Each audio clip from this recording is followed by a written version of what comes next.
Hello everyone, I'm Sargos and I've been blessed. I've been blessed by the opportunity to try out the new Endless Legends 2 game that is still very early in development, an alpha and under NDA. I've played the game for about 200 turns and so far I've tried only one faction. I can't talk about the mechanics, share screenshots, go too deep into mechanics, etc. But I can talk about the things that are shown to the public, the reveal trailer, and things disclosed in the stream reveal.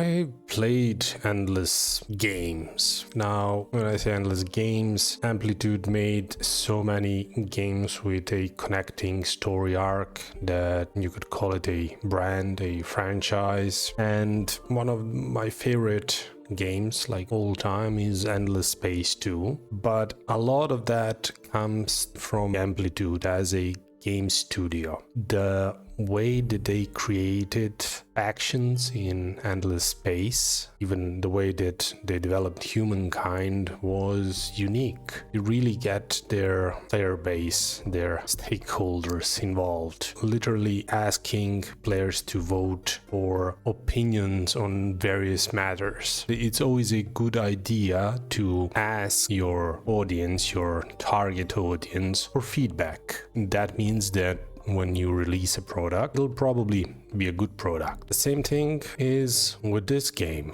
Why would it be different? This time on Endless Legends 2, we have the water planet Sayada. As we can see, you start on an island. Everybody starts on an island, which is an interesting perspective because you usually start sprawling out, exploring, trying to find the opponent, and if you have a militaristic faction, you try and push towards your prey. But here you start on an island, isolated, and that ties into the main feature of Endless Legends 2, the mechanic called Tidefall. So at first, as you can see on the trailer, first you have heavy rain with thunder, and then you have water receding. This opens the map, opens another layer of the map, another level. So as the water recedes, the map reveals its shape a bit more. Somewhere where you needed bridges, you don't anymore. You can go to places that you thought were adjacent islands. They're not islands anymore. And new resources appear.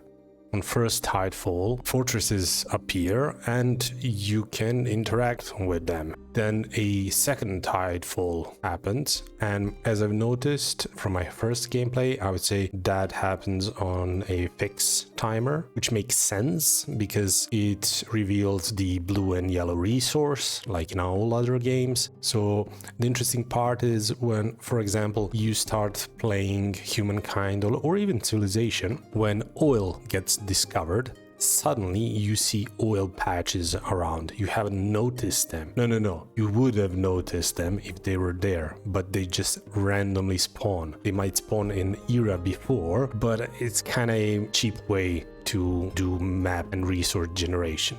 This is more nuanced. This shows a natural expansion of the world. And when the second Tidefall happens, it introduces doom raids. So I won't go into I won't go at all into what doom raids are, but it's safe to say that if you start in an island and you realize that after the first Tidefall map opened, you are going to create defenses at choke points, right? Because you now see that the map has increased and some points that were safe or maybe not that safe. So you reinforce those points. But then after a while, the map opens even more, and suddenly you could get attacked from many more places than you thought at first. So that's the consequence of Tidefall.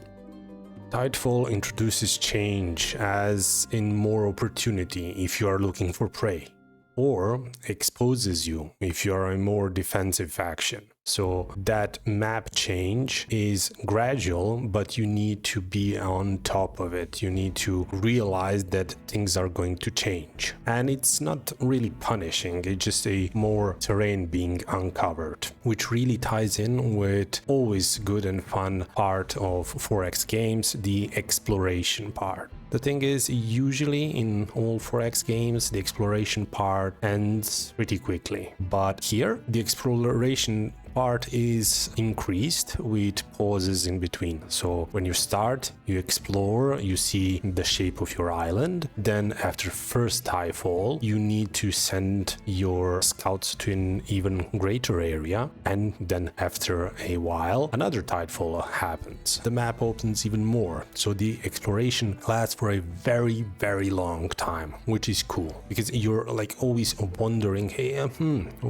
what's in that direction? Are there any resources there? Any minor factions, maybe? So while we're on the topic of minor factions, there are minor factions. It's a 4X game, so as every other 4X game has minor factions, also this one has them as well. Currently, minor factions will be used to supplement your units. You'll be able to take some units from the minor faction that you have good relations with. I can say in Humankind and in Endless Space, minor factions were useful, but more as a increase in resources in an economy or a buffer zone. Here, I think you'll have the opportunity to use them more actively, more as a recruitment point. But we'll see how that pans out. So in total, there are 4 factions currently. They're touching on all of the primary archetypes. So you have the military, the diplomatic, the probably religious, not sure about that, the defensive, the economist. So 4 factions currently. They will introduce 2 more. Every faction is quite different and they follow a story that reveals the world. Not only do we see things about the world through the map, but we'll find out information about what kind of world is this. I was asking myself, where does all the water go? I mean, I see rain, so that would like logically increase the amount of water. After it ends, the water recedes. And then you see some temples, you see new land, things that were sunk. Something happened. They say the jailers have fled. So I would say the jailers were the Endless. And if they were jailers, that planet was a jail, right? So all of the facilities, everything was flooded. Probably. That's like what I would do. I'm leaving the planet, flood it all, and let's leave.